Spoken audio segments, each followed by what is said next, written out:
শোনো, তোমাদেরকে একটা কথা বলি।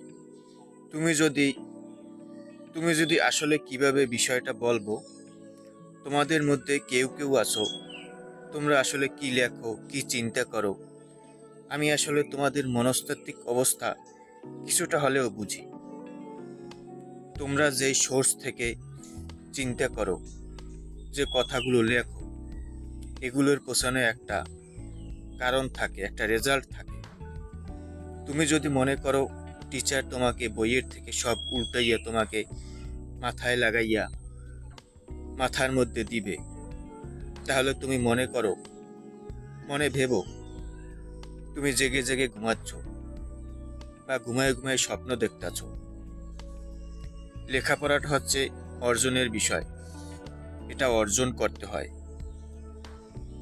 তুমি মনে করো একটা স্পিডে দৌড় দিচ্ছ, তোমার দৌড় তোমাকে দিতেই হবে, অন্য কেউ এসে তোমাকে ঘাড়ে করে দৌড়ে নিয়ে যাবে না। লেখাপড়াটা সহজ না, এখানে এটা অর্জন করতে হয়। যেহেতু এটা অর্জন করতে হয়, এজন্য চেয়ার টেবিলে বসে পড়তে হয়।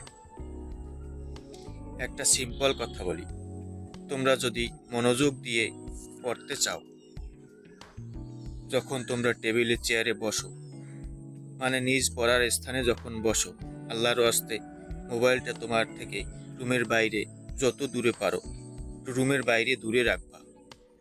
তোমার আশেপাশে মোবাইল তো থাকবেই না, এমন কোনো কিছু থাকবে না যে কারণে তোমার পড়ার মনোযোগ নষ্ট হয়। তোমার ঘরে যদি পড়ার জায়গা থাকে, সেটা শুয়ে হোক, বসে হোক, হেঁটে হোক, পড়ার মনোযোগ মানে হচ্ছে তুমি যেইটা পড়তেছো সেইটাই চিন্তা করতেছো, অন্য কিছু না। এইটাই হলো পড়ার মনোযোগ।